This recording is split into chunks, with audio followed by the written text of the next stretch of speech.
যে তিনজন সাহাবী যুদ্ধে অংশগ্রহণ করে নাই, তিনজন সাহাবীর ব্যাপারে আল্লাহ পাক রব্বুল আলামিন তওবার আয়াত ঘোষণা করে দিলেন। আল্লাহ তাআলা পয়গম্বর আরবীকে জানায় দিলেন, ও পয়গম্বর, যেই তিনজন সাহাবী তাবুকের যুদ্ধে অংশগ্রহণ করতে পারে নাই, তিনজন সাহাবীর ব্যাপারে তারা যে তওবা করছে, নিজের গুনাহের উপর অনুতপ্ত হয়েছে, লজ্জিত হয়েছে, এমন ভাবে তওবা করার কারণে আমি আল্লাহ তাদের গুনাহ সমূহ মাফ করে দিছি। যে পয়গম্বর কথা বলে না, বয়কটের ঘোষণা দিলেন, পয়গম্বরের চোখ দিয়া ঝরঝর করে পানি পড়ে, আর ওমর ফারুককে ডাক দিয়ে বলে, ওমর ফারুক, ডাক দাও আমার কাবকে, ডাক দাও আমার কাব কোথায়? 40টা দিন পার হয়ে গেল, আমার সাহাবীর সাথে কথা নাই, কোন সাহাবায়ে কেরাম কথা বলে না, আমার কাবকে একটু ডাক দাও। পয়গম্বর আরবীর চোখ দিয়া জড় করে পানি পড়ে, ওমর ফারুক ঘরের মধ্যে গিয়া ডাক দেয়, ও কাব কোথায় আছো? ঘরের ভিতর থেকে স্ত্রী ডাক দিয়া বলে, নাই নাই, ঘরের মধ্যে আমার স্বামী নাই। কারণ হলো, যেই লোকের সাথে পয়গম্বর আরবী খবর রাখে না, তার খবর আমি রাখি না। ঘরের মধ্যে যখন কোনো সংবাদ পাইল না, রাস্তার মধ্যে কাব বিন মালিকের সাথে সাক্ষাৎ হয়ে যায়। কাব বিন মালিক যখন মসজিদে নববীর মধ্যে চলে গেছে, মসজিদে নববীর মধ্যে চলে যাওয়ার পরে পয়গম্বর আরবী জড়ায়া ধইরা কান্না করে আর ডাক দিয়া বলে, আমার সাহাবী, তোমার সাথে আমি বয়কটের ঘোষণা দিয়ে দিছি, কিন্তু এমন ভাবে তুমি তওবা করলা, লজ্জিত হইলা, অনুতপ্ত হইলা, স্বয়ং আল্লাহ পাক রব্বুল আলামিন তোমার তওবার কারণে তোমার জিন্দেগীর অপরাধগুলো মাফ করিয়া তোমাকে একেবারে মাসুম পবিত্র বানায়া দিছে। এই তিনজন সাহাবী এত কঠিন ভাবে তওবা করলেন, নিজের গুনাহের উপর অনুতপ্ত হইলেন, লজ্জিত হইলেন, লজ্জিত অনুতপ্ত হইয়া যখন নিজের গুনাহের জন্য তওবা করলেন, আল্লাহ তাআলা মাফ করে দিলেন। এই জন্য আল্লাহ তাআলা বলছেন, ইয়া আইয়ুহাল্লাযীনা আমানু তুবু ইলাল্লাহি তাওবাতান নাসুহা, ও ঈমানদারেরা, আল্লাহ তাআলার কাছে তওবা করবার 3টা শর্ত নিয়া। 1 নাম্বার, গুনাহ করছো যেটা, এই গুনাহ থেকে পবিত্র হইয়া আল্লাহ তাআলার কাছে মাফ চাও। 2 নাম্বার শর্ত হলো, যেই গুনাহ করছো গুনাহের উপর অনুতপ্ত হও, লজ্জিত হও, এরপরে আল্লাহ তাআলার কাছে মাফ চাও। 3 নাম্বার, যেই গুনাহটা করছো এই গুনাহটা যেন জিন্দেগিতে পুনরায় না হয়, সেটার উপর দৃঢ় সংকল্প হও। শর্ত কয়টা? 1 নাম্বার, যেই গুনাহ করছো গুনাহটাকে ছেড়ে দিয়ে আল্লাহর কাছে মাফ চাও। 2 নাম্বার, যেই গুনাহ করছো এই গুনার উপর অনুতপ্ত হও, লজ্জিত হও, আল্লাহর কাছে মাফ চাও। 3 নাম্বার শর্ত হলো, যেই গুনাহটা করছো জিন্দেগিতে যেন পুনরায় এই গুনাহ আর না হয়, সেই দৃঢ় সংকল্প করে যদি মহান আল্লাহ পাক রব্বুল আলামিনের কাছে 2টা হাত তুলে আল্লাহ তাআলার কাছে মাফ চাও, তোমাকে আল্লাহ তাআলা এমন ভাবে মাফ করবেন, এমন ভাবে মাফ করবেন। পয়গম্বর আরবী বলেন, জন্মের পর বাচ্চার যেমন গুনাহ থাকে না, তোমার জিন্দেগিতেও কোনো গুনাহ থাকতে পারে না। ইন্নাল হামদুলিল্লাহ নাহমাদুহু ওয়া নুসাল্লি আলা রাসূলিহিল কারীম। আম্মা বা'দু ফাআউযু বিল্লাহি মিনাশ শাইতানির রাজীম। বিসমিল্লাহির রাহমানির রাহিম।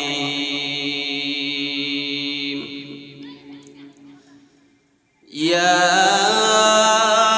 আইয়ুহাল্লাযীনা আমানু তুবু ইলাল্লাহি তাওবাতান নাসুহা। আসা রাব্বুকুম আন ইউকাফিরা আনকুম সাইয়্যাতিকুম ওয়া ইউদখিলাকুম জান্নাতিন তাজরি মিন তাহতিহাল আনহার। وقال النبي صلى الله عليه وسلم إن الله لا ينظر إلى صوركم ولكن ينظر إلى قلوبكم. وقال النبي صلى الله عليه وسلم التائب من الذنب كمن لا ذنب له أو كما قال عليه الصلاة والسلام. صدق الله مولانا العظيم وصدق رسوله النبي الكريم ونحن على ذلك من الشاهدين والشاكرين والحمد لله رب العالمين.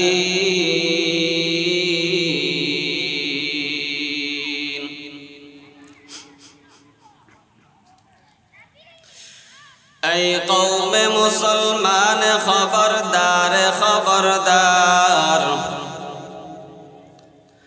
أي قوم مسلمان خبردار خبردار. ये वक्त न गफलत का है होशियार हो होशियार. ये वक्त न गफलत का है होशियार हो होशियार. तो मर्द मुसलमान वो तो मर्द मुसलमान. तो मर्द मुसलमान वो तो मर्द मुसलमान. एक हाथ में तलवार है एक हाथ में कुरान. एक हाथ में तलवार है एक हाथ में कुरान. बाजू तेरा तौहीद की कुव्वत से कवी है. बाजू तेरा तौहीद की कुव्वत से कवी है.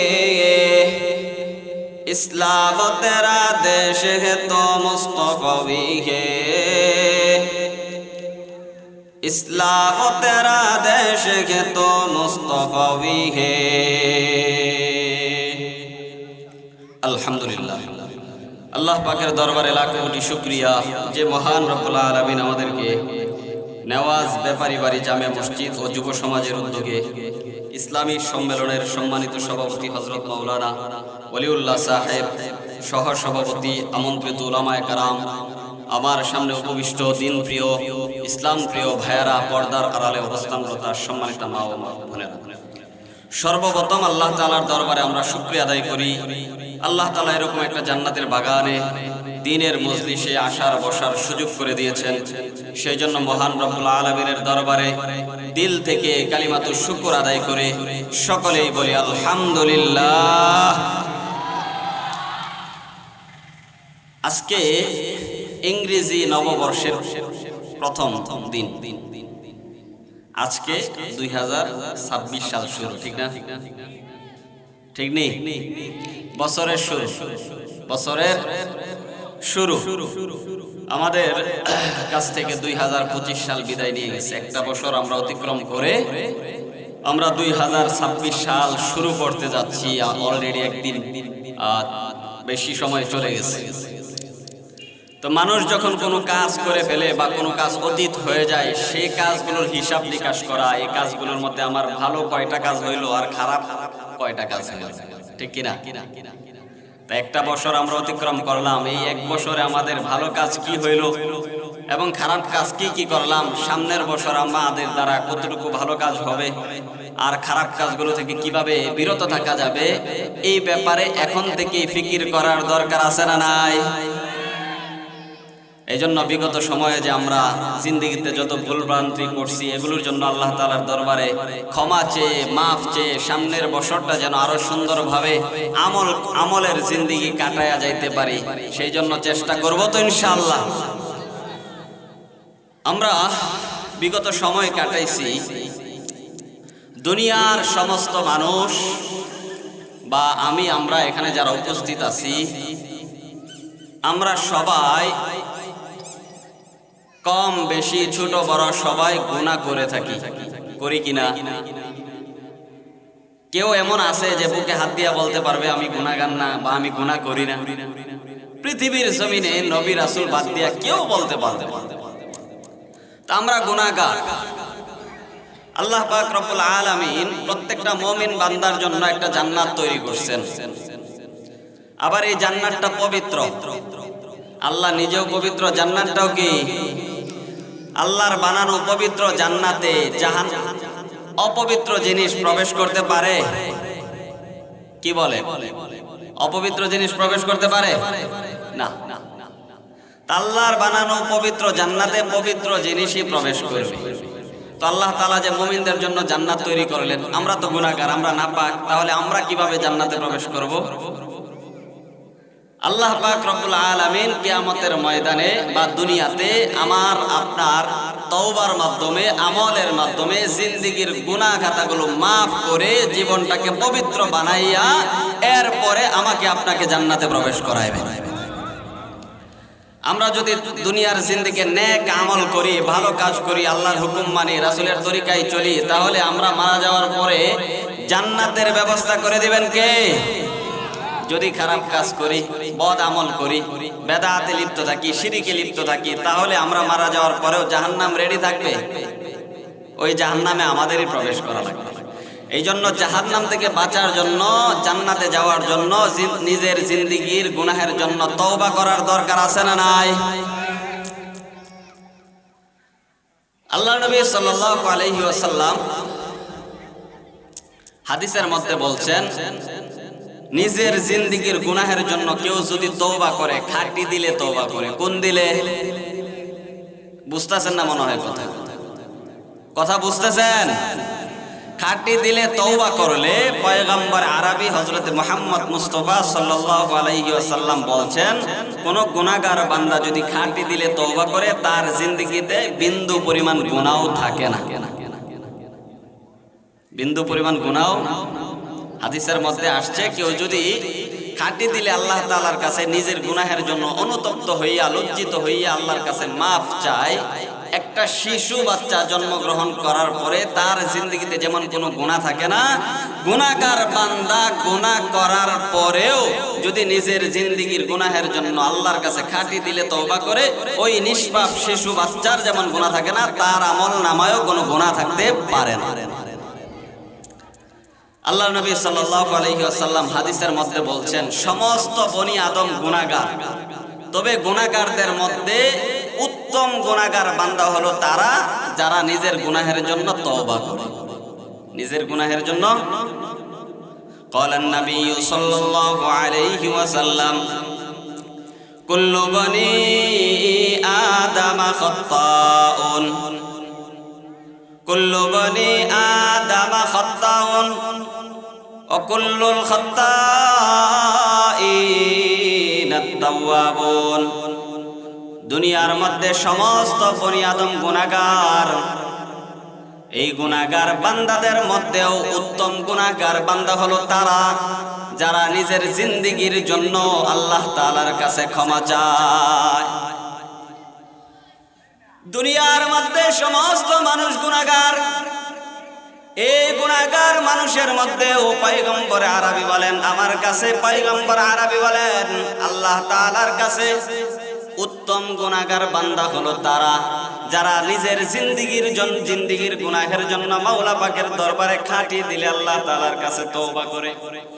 খাঁটি দিলে যদি তওবা করতে পারো, পয়গম্বর আরবি বলেন, এই খাঁটি দিলে নিজের গুনাহের জন্য অনুতপ্ত হইয়া, লজ্জিত হইয়া যদি মাওলা পাকের দরবারে তওবা করতে পারো, তোমার আমলনামা ওই যে শিশু নিষ্পাপ বাচ্চার মতো হয়ে যাবে। যেই বাচ্চাটা আজকে সকালে জন্মগ্রহণ করলো, তার জিন্দেগিতে যেমন কোনো গুনাহ থাকে না, গুনাহ থেকে তওবাকারী ব্যক্তির আমলনামায়ও এরকম কোনো গুনাহ থাকতে পারে না। قال النبي صلى الله عليه وسلم التائب من الذنب كمن لا ذنب له। গুনাহ থেকে তওবাকারী ব্যক্তি তার জিন্দেগিতে, তার জীবনটা এমন হয়ে যায় যেন তার জীবনে কোনো প্রকার গুনাহই রইল না। গুনাহ থেকে তওবাকারী ব্যক্তি তার জিন্দেগিতে কোনো গুনাহই থাকলো না। এই জন্য আল্লাহ পাক রব্বুল আলামিন পবিত্র কোরআনে অনেক জায়গায় বলছেন, ও দুনিয়ার মানুষ, ও দুনিয়ার ঈমানদারেরা, তোমরা আল্লাহর কাছে খাঁটি দিলে তওবা করো। কোন দিলে তওবা করো? ইয়া আইয়ুহাল্লাযীনা আমানু তুবু ইলাল্লাহ। আল্লাহ তাআলা বলছেন, হে ঈমানদারেরা, তোমরা খাঁটি দিলে আল্লাহ তাআলার কাছে তওবাতুন নাসুহা, খাঁটি দিলে আল্লাহর কাছে কি করো? তওবা। বুঝে থাকলে বলুন তো আল্লাহ তাআলা এখানে কি বলছেন? ইয়া আইয়ুহাল্লাযীনা আমানু, হে ঈমানদারেরা। কি ডাক দিয়েছেন? এই খেয়াল করে শুনেন, আল্লাহ তাআলা কি ডাক দিয়েছেন? হে ঈমানদারেরা, কি ডাক দিয়েছেন? সমাজে কেউ চুরি করলে তারে আমরা কি বলি? ডাকাতি করলে, জিনা করলে, সুদ খাইলে, জুয়া খেললে, যদি চুরি করলে চোর ডাকি, ডাকাতি করলে ডাকাত ডাকি, জিনা করলে জিনাকারী, সুদ খাইলে সুদখোর, জুয়া খেললে জুয়াখোর। আমরা গুনাহগার না? আল্লাহ একটা বারো দুনিয়ার মানুষদেরকে একটা বারো গুনাহগার বান্দা বলে ডাকতেন নাই। বলেন না সুবহানাল্লাহ। পবিত্র কোরআনের যত জায়গায় আল্লাহ তাআলা ডাক দিয়েছেন ইয়া আইয়ুহাল্লাযীনা আমানু, হে আমার মুহাব্বতের ঈমানদার বান্দারা। আল্লাহ তাআলা তো চাইলে বলতে পারতেন হে আমার গুনাহগার বান্দারা। আল্লাহ আমাদেরকে বলছেন এভাবে? বলেন নাই। তার মানে হলো বান্দার প্রতি আল্লাহ তাআলার কত মায়া, কত মুহাব্বত। ইয়া আইয়ুহাল্লাযীনা আমানু, আল্লাহ তাআলা বললেন হে ঈমানদারেরা, হে আমার মুহাব্বতের বান্দারা। আল্লাহ তাআলা দুনিয়ার মানুষদেরকে একটা বারো বলেন নাই হে আমার গুনাহগার বান্দারা। সমাজের মধ্যে কেউ যদি চুরি করে তাহলে আমরা চোর বলি, ডাকাতি করলে ডাকাত বলি, জিনা করলে জিনাকারী, আর সুদ খাইলে সুদখোর, জুয়া খেললে জুয়াখোর বলি। এই সমাজের মানুষ যে অপরাধ করে এই অপরাধে আমরা তাদেরকে ডাকি। কিন্তু জিন্দেগি বড় গুনাহ করলাম, অপরাধ করলাম, আল্লাহ তাআলার নাফরমানি করলাম, একটা বার আল্লাহ তাআলা আমাদেরকে গুনাহগার বান্দা বলে ডাক দেয় নাই। আল্লাহ তাআলা মায়া করে মহব্বত করে আমাদেরকে ডাক দেয় হে ঈমানদারেরা, জিন্দেগিতে ভুল করছো, অপরাধ করছো, বুঝো নাই, আমি আল্লাহর কাছে মাফ চাও, আমি তোমাদেরকে মাফ করে দেব। পয়গম্বরে আরবি হাদিসের মধ্যে বললেন আনা ইনদা যন্নি আবদি বি ওয়া আনা মাহু ইযা যাকারানি ফা ইন যাকারানি ফি নাফসি যাকারতুহু ফি নাফসি। ও নবীর আদর্শের উম্মত, আল্লাহ তাআলা দুনিয়ার মানুষের প্রতি কত মায়া, কত দয়া। আল্লাহ তাআলা বলেন ও দুনিয়ার মানুষ, তুমি যদি মনে মনে নামাজের মধ্যে দাঁড়াইয়া, শেষ রাতে নামাজে দাঁড়াইয়া আমি আল্লাহকে স্মরণ করো, আমি আল্লাহ তোমাকে এভাবে কুদরতি ভাবে মনে মনে স্মরণ করি। আর তুমি যদি এভাবে মজলিস বানায় আমি আল্লাহকে স্মরণ করো, আমি আল্লাহ কিয়াম ওই আখিরাতের ময়দানে আল্লাহ তাআলার আসনের মধ্যে ফেরেশতাদেরকে নিয়ে এই মজলিসের চাইতে উত্তম মজলিস বানাইয়া এই মজলিসের লোকদেরকে আমি আল্লাহ স্মরণ করি। পয়গম্বর আরবি বলেন দুনিয়ার মানুষগুলো যদি আল্লাহকে পাওয়ার জন্য এক বিগত পরিমাণ আগায় যায়, আল্লাহ তাআলা ওই বান্দাকে কাছে পাওয়ার জন্য এক হাত পরিমাণ আগায় আসে। আর বান্দাগুলো যদি আল্লাহকে পাওয়ার জন্য এক হাত পরিমাণ আগায় আসে, আল্লাহ তাআলা ওই বান্দাকে কাছে নেওয়ার জন্য মহব্বত করে 2 হাত পরিমাণ আগায় আসে। আর বান্দাগুলো যদি আল্লাহ তাআলার কাছে হাইটা হাইটা আসে, আল্লাহ তাআলা এই বান্দাগুলোকে কাছে পাওয়ার জন্য, নিকটবর্তী করার জন্য আল্লাহ তাআলা বান্দার কাছে দৌড়ায় আসে। এই জন্য আল্লাহ তাআলা পবিত্র কোরআনে দুনিয়ার মানুষদেরকে যতবার ডাক দিয়েছেন একটা বারও গুনাহগার বান্দা বলে ডাকতেন নাই। আল্লাহ তাআলা বলছেন হে আমার ঈমানদার মুহাব্বতের বান্দারা, জিন্দেগিতে গুনাহ করছো এবার তওবা করো। খাঁটি দিলে যদি তওবা করতে পারো আমি আল্লাহ তোমাদের জিন্দেগির সব গুনাহ মাফ করে দেব। আল্লাহ তাআলা বলেন ইয়া আইয়ুহাল্লাযীনা আমানু তুবু ইলাল্লাহি তাওবাতান নাসুহা। ও দুনিয়ার মানুষ, তোমরা আল্লাহ তাআলার কাছে খাঁটি দিলে তওবা করবা। খাঁটি দিলে তওবা করার শর্ত 3টা। 1 নাম্বার হলো তুমি যে অপরাধটা করতেছো, যে গুনাহ করতেছো, এই গুনাহটা ছেড়ে দিয়ে আল্লাহ তাআলার কাছে তওবা করবা। খাঁটি দিলে তওবা করার 3টা শর্ত। কয়টা শর্ত? আলোচনা শেষ করে দিব। এই 3টা বলি, এই 3টা জিনিস মনে রাখবো আমলের নিয়তে। কে কে আমলের নিয়তে মনে রাখবো? যারা হাত তোলেন নাই সবাই আমলের নিয়তে মনে রাখবো তো ইনশাআল্লাহ? আমলের নিয়তে শুনবো, আমলের নিয়তে মনে রাখবো, ঠিক আছে তো ইনশাআল্লাহ? খাঁটি দিলে তওবা করার শর্ত কয়টা? সবাই বলেন কয়টা? সবাই জবান খোলেন কয়টা? তিনটা। এক নাম্বার, আমি যে অপরাধের মধ্যে আছি এই অপরাধ ছেড়ে দিয়ে আল্লাহর কাছে মাফ চাইতে হবে। এক নাম্বার কি বললাম? আমি যে অপরাধের মধ্যে আছি অপরাধ ছেড়ে দিয়ে আল্লাহ তাআলার কাছে কি করব? তওবা করব। অপরাধ ছেড়ে দিয়ে কিভাবে? জামাই আর শ্বশুর একসাথে বসে রয়েছে। জামাই আর কে? বুঝতেছেন না কথা? জামাই আর শ্বশুর একসাথে বসে রয়েছে। জামাইয়ের পা শ্বশুরের গায়ে লাগে গেছে। এখন পা না সরায়া শ্বশুরের গায়ে লাগে আছে। এখনো পা না সরায়া জামাই যদি বলে শ্বশুর আমারে মাফ করে দেন, আই এম সরি, পা সরাইছে না, পা এখনো শ্বশুরের গায়ে লাগানো। এখন যদি জামাইয়ে মাফ চায় শ্বশুর মাফ করবে? আপনাদের এলাকায় মনে হয় মাফ করে দিবে? মাফ করবে? মাফ করবে না। কেন? সে যে অপরাধের জন্য মাফ চাইতেছে সেই অপরাধের মধ্যে এখনো কি আছে? লিপ্ত আছে।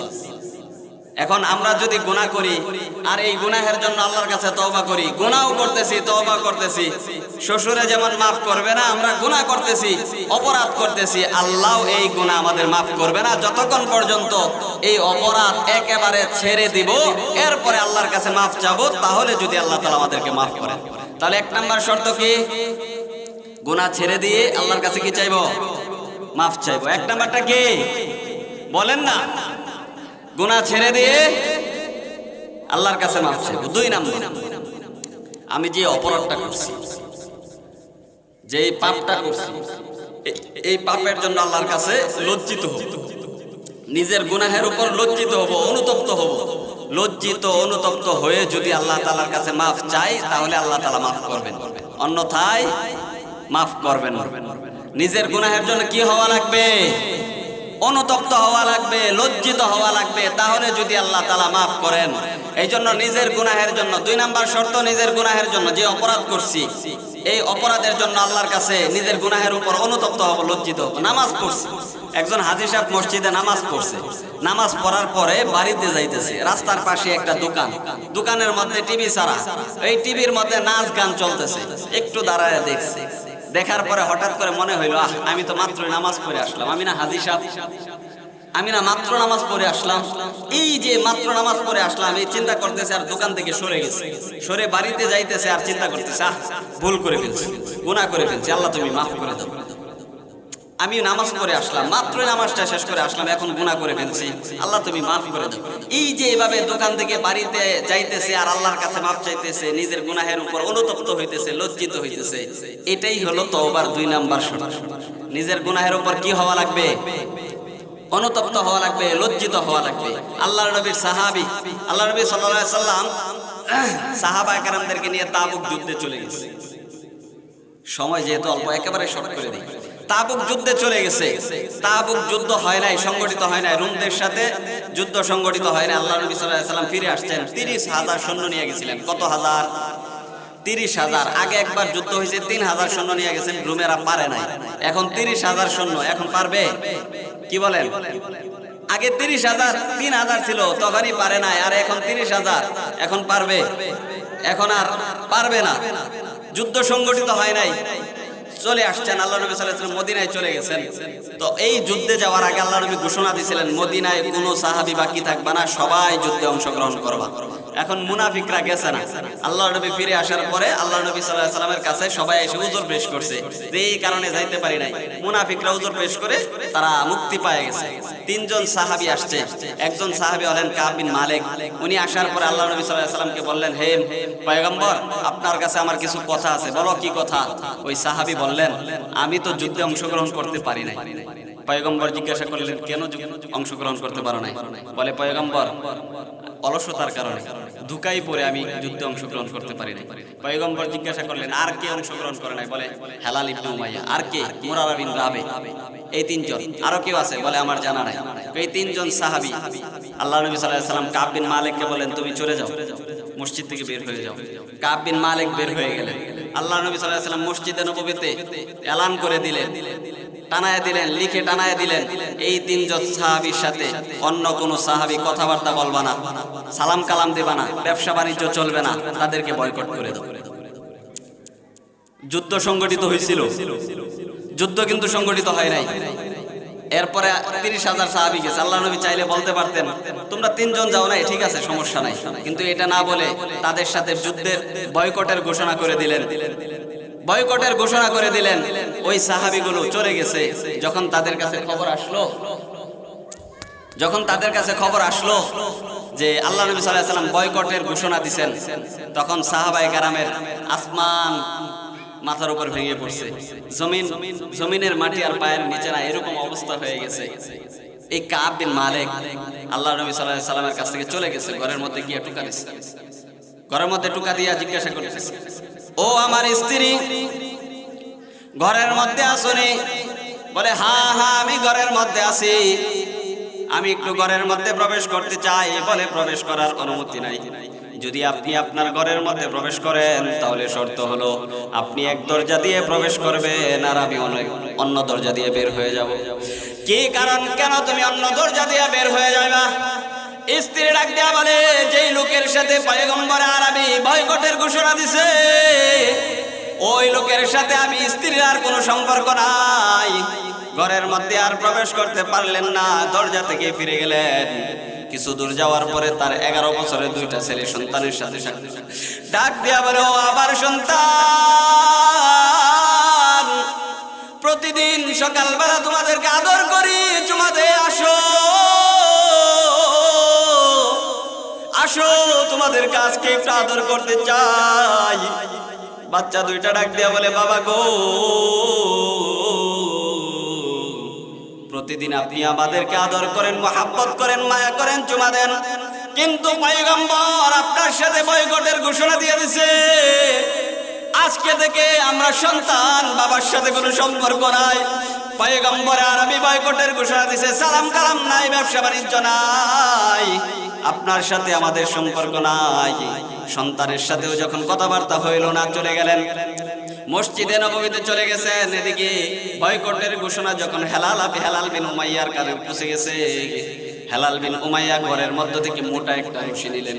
মোটা একটা রশি নিয়ে মসজিদে নববীর পিলারের মধ্যে রশির একটা মাথা বাঁধলেন, আর একটা মাথা হাতের মধ্যে এত শক্ত করে বাঁধলেন, মুফাসসিরিনে কেরাম বলেন হাতের মধ্যে এত শক্ত করে বাঁধলেন, হাতের মধ্যে একটা দাগ পড়ে গেছে।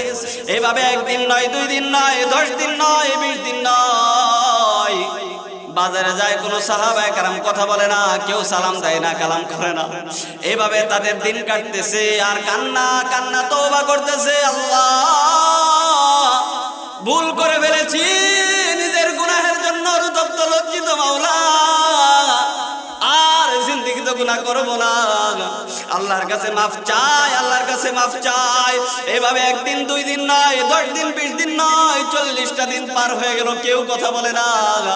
বাজারেও যায়, কথা বলে না, সালাম নাই, কালাম নাই, সাহাবায়ে কেরামের সাথে কোনো সম্পর্ক নাই।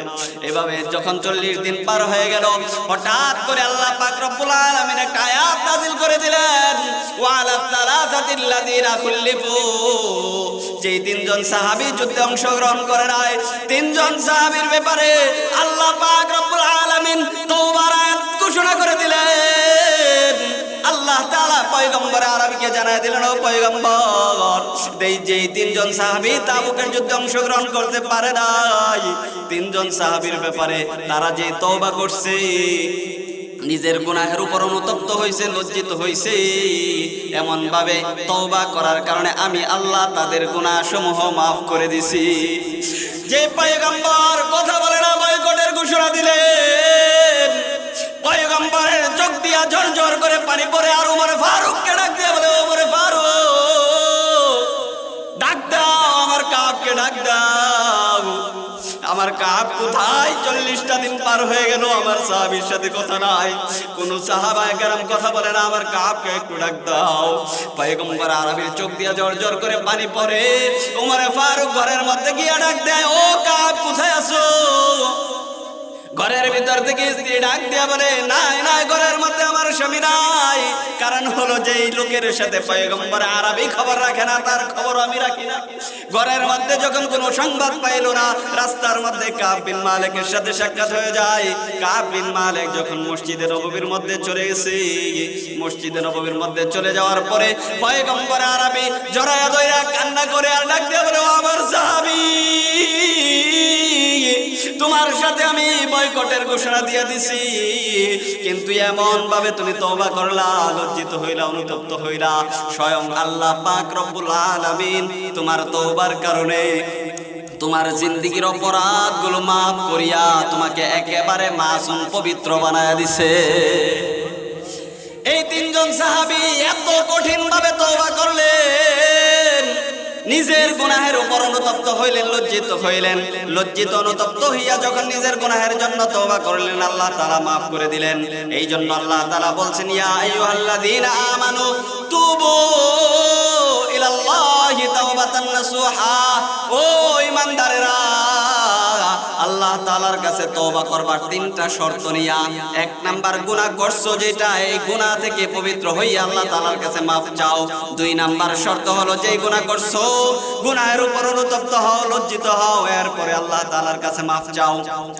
তিন নাম্বার যেই গুনাহটা করছো এই গুনাহটা যেন জিন্দেগিতে পুনরায় না হয় সেটার উপর দৃঢ় সংকল্প হও। শর্ত কয়টা? কয়টা? এক নাম্বার যেই গুনাহ করছো গুনাহটাকে ছেড়ে দিয়ে আল্লাহর কাছে মাফ চাও। দুই নাম্বার যেই গুনাহ করছো এই গুনাহর উপর অনুতপ্ত হও, লজ্জিত হও, আল্লাহর কাছে মাফ চাও। তিন নাম্বার শর্ত হলো যেই গুনাহটা করছো জিন্দেগিতে যেন পুনরায় এই গুনাহ না হয় সেই দৃঢ় সংকল্প করে যদি মহান আল্লাহ পাক রব্বুল আলামিনের কাছে দুইটা হাত তুলে আল্লাহ তাআলার কাছে মাফ চাও, তোমাকে আল্লাহ তাআলা এমন ভাবে মাফ করবেন, এমন ভাবে মাফ করবেন। পয়গম্বর আরবি বলেন, জন্মের পর বাচ্চার যেমন গুনাহ থাকে না, তোমার জিন্দেগিতেও কোনো গুনাহ থাকতে পারে না। আল্লাহ তাআলা বলছেন এইভাবে তিনটা শর্ত মেনে খাঁটি দিলে যদি আল্লাহর কাছে তওবা করতে পারো তাহলে তোমাদের পুরস্কার কি?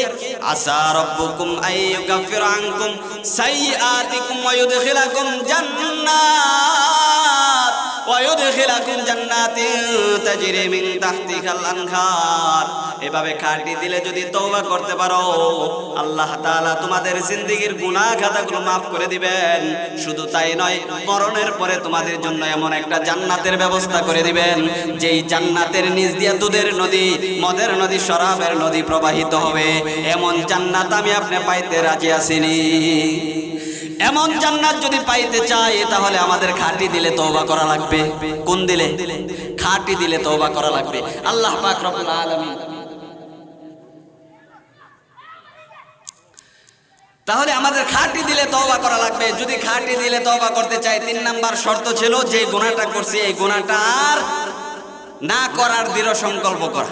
না করার কি করা? দৃঢ় সংকল্প করা।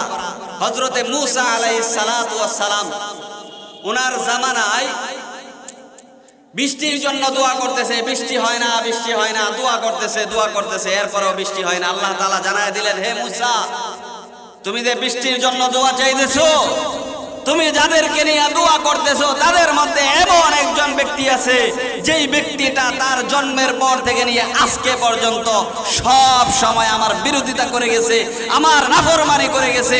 এই ব্যক্তিকে যদি এই মজলিস থেকে না সরাও তাহলে তোমার দোয়া কবুল হবে না, বৃষ্টিও আসবে না, যতক্ষণ পর্যন্ত এই মজলিস থেকে না সরায়।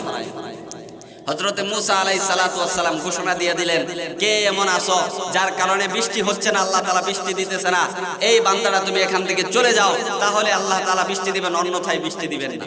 সবাই চিন্তিত হয়ে গেছে, কে এলো, কে এই লোক যার কারণে বৃষ্টি দিচ্ছে না, আমরা এতভাবে দোয়া করতেছি আল্লাহ তাআলা কবুল করতেছে না, কে এই লোক, কোথায় আছে? সবাই চিন্তা করতেছে, সবাই তাকায় দেখতেছে, কোথায় লোক? কেউ দাঁড়ায় না, কেউ দাঁড়ায় না। হযরতে মূসা আলাইহিস সালাতু ওয়াস সালাম বললেন যে, হে আল্লাহ, তুমি না বলছো এখানে এরকম লোক আছে, এরকম লোক তো কেউ দাঁড়াইতেছে, কেউ তো দাঁড়াইতেছে না। কিছুক্ষণ পরে যিনি অপরাধী ছিল, গুনাহগার ছিল, জিন্দেগিতে আল্লাহর নাফরমানি করে গেছে, কোনো নেক আমল করে নাই, এই বান্দা কিছুক্ষণ পরে আল্লাহ তাআলার কাছে গোপনে আল্লাহ তাআলার কাছে খাঁটি দিলে আল্লাহকে বলতেছে, আল্লাহ, জিন্দেগিতে যত অপরাধ করছি, নাফরমানি করছি, কোনোদিন দুনিয়ার মানুষের সামনে প্রকাশ করো নাই, আজকে যদি আমি এখানে দাঁড়ায় যাই, সমস্ত মানুষ আমাকে দেখবে কিনা? কি বলেন? সমস্ত মানুষ আমাকে দেখবে না? আজকে যদি এখানে দাঁড়ায় যায় সমস্ত মানুষ আমাকে থুতু নিক্ষেপ করবে, সবাই আমাকে পচা বলবে, খারাপ বলবে।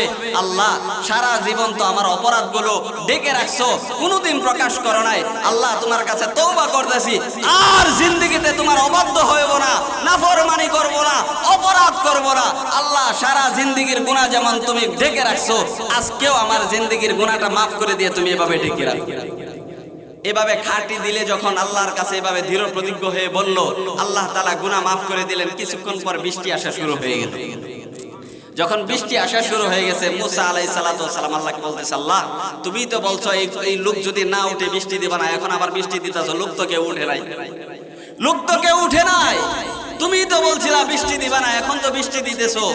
আল্লাহ তাআলা মুসা আলাইহিস সালাতু ওয়াস সালামকে জানায় দিলেন, হে মুসা, যেই লোকের কারণে, যেই বান্দার কারণে আমি বৃষ্টি বন্ধ করে দিয়েছিলাম, এই বান্দাটা এই মজলিসেই ছিল, কিন্তু এই মজলিসে থাকার পরেও সে খাঁটি দিলে যখন আমি আল্লাহর কাছে মাফ চাইছে, আমি আল্লাহর কাছে বলছে, আল্লাহ সারা জীবনের গুনাহ তুমি আমাকে ঢেকে রাখছো, আজকেও আমার জিন্দেগীর গুনাহটা তুমি ঢেকে রাখো। এভাবে খাঁটি দিলে যখন বলছে, কারো কাছে প্রকাশ না করে ওই বান্দার গুনাহ আমি মাফ করে দিছি, ওই বান্দার গুনাহ মাফ করে দিছি। এই কারণেই আবার বৃষ্টি হইতেছে। এই জন্য তওবার 3 নাম্বার শর্ত হলো, যে গুনার মধ্যে আমরা লিপ্ত আছি, এই গুনাহটাকে দৃঢ় প্রতিজ্ঞ, এই গুনার জিন্দেগিতে কখনো করব না, এরকম দৃঢ় প্রতিজ্ঞ হয়ে যদি আল্লাহ তাআলার কাছে মাফ চাই, আমার আপনার গুনাহ আল্লাহ মাফ করে দিতে পারেন কিনা? এই জন্য শর্ত কয়টা তওবার জন্য? 3টা। এক নাম্বার কি? যে গুনাহ করছি এই গুনাহ ছেড়ে দিয়ে আল্লাহর কাছে মাফ চাইব। 2 নাম্বার, যে গুনাহ করছি এই গুনাহের উপর অনুতপ্ত হব, লজ্জিত হব। 3 নাম্বার, গুনাহ জিন্দেগিতে এইটা যেটা করছি, যেটার কারণে মাফ চাইতেছি, এই গুনাহ যেন আমার দ্বারা আর পুনরায় না হয়, এটার উপর দৃঢ় থাকা। এই 3টা শর্ত নিয়ে যদি আমি আপনি তওবা করতে পারি, আল্লাহর ওয়াদা, আল্লাহ আমাদেরকে মাফ করে জান্নাতের ব্যবস্থা করে দিবেন। আল্লাহ পাক রব্বুল আলামিন আমাদের সবাইকে, যেই সংক্ষিপ্ত কথা বললাম, আমাকে আপনাকে সবাইকে এই কথাগুলোর ভুলভ্রান্তিগুলো আল্লাহ মাফ করে দেন, আর সঠিক কথাগুলো, সহিহ কথাগুলোর উপর আমাকে আপনাকে সবাইকে আমল করার তৌফিক দান করুন। আমিন ওয়া আখির দাওয়ানা আলহামদুলিল্লাহি রাব্বিল আলামিন।